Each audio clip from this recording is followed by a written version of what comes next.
The leadership of the Nigerian Labour Congress (NLC) and a plethora of protesters gathered at strategic points and marched across Nigeria to air their agitations against the policies of the present government. These policies, they claimed, are crippling the masses and the economy as a whole. In Lagos, the crowd of protesters led by civil society organization leaders, trade union congress leaders, and its affiliates marched through the streets down to the state secretariat at Alausa and finally to the House of Representatives to lay demands such as subsidy palliatives, increase in minimum wage, eradication of the increase in tertiary fees, among others.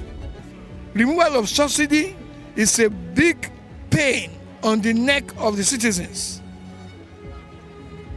How can we have crude oil we cannot refine?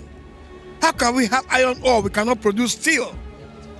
Nigeria is well endowed with natural resources, but the crop of leadership have no integrity. For the federal government, sir, $1.5 billion was voted for repair of Port Harcourt refinery.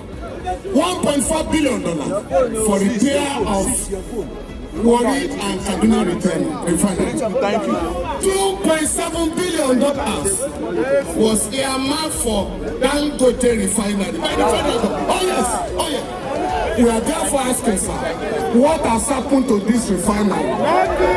The 70 billion added with 40 billion for acquisition of exotic cars. That is 110 billion. If you divide 110 billion by 360 constituency, federal constituency, 305 million will go to every constituency. We are therefore asking the National Assembly people, if you want to make sacrifice on behalf of the Nigerian people, put that money in an account so that your constituents can have 305 million naira per constituency. I want to appeal to the conscience of the federal government, all the state governors, to do the needful, to cushion the effect of subsidy. It is when people are hungry, they will become angry. And the anger and annoyance can push people to go to the extreme.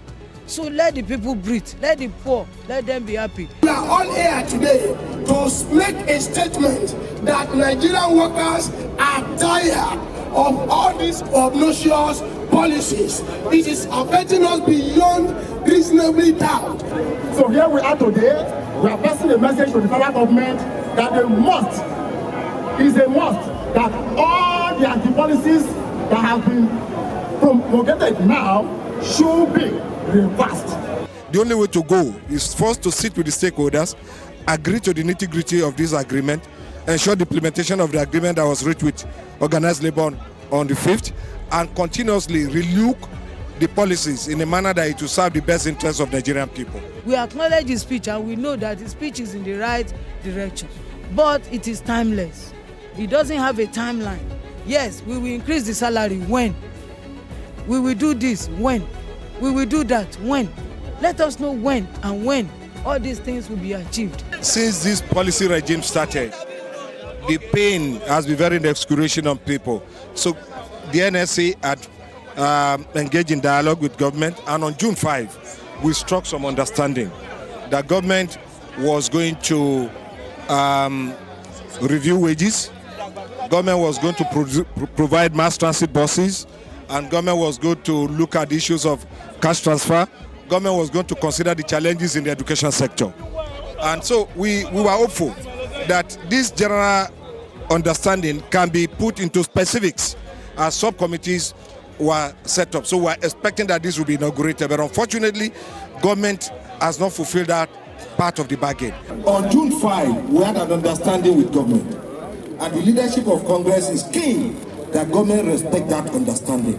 Among other things, that understanding talks about improving the wages of workers immediately before minimum wage. You beg us to vote for you. Your responsibility as representative of the people is to protect their welfare. We are doing this because we have the right to protest and put our issues to the government of the day. Our hope is that the government of the day will listen to the cry of the citizens. Aside from the increase in the minimum wage that our national bodies are asking and demanding from the federal government, we are also asking that before that wrap-up of the minimum wage, we are asking for subsidy palliatives. The salary can no longer take care of our needs. We are suffocating, and we can no longer breathe. On behalf of NLCT, civil society, all Nigerians, informal sector, pepper seller, app-based drivers, organizers, bricklayers, all affiliates, civil society group, all affiliates of NLCT that are all here hereby present the Charter of Fatima from national and from the state. Thank you, sir. We need your reaction, sir. We have heard you. And the letter has been given to us. What we all want is a better Nigeria. And I'm sure that we will get there. The leadership has said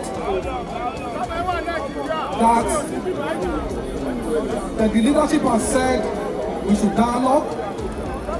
We will dialogue. We will dialogue. And then you will hear very soon. The massive protesting people ended with a call to the government to continue negotiations and dialogue with stakeholders on how to make the requisite palliatives ready, thereby giving the masses the liberty to breathe. This is Ifunanya Wachuku reporting for Guardian TV.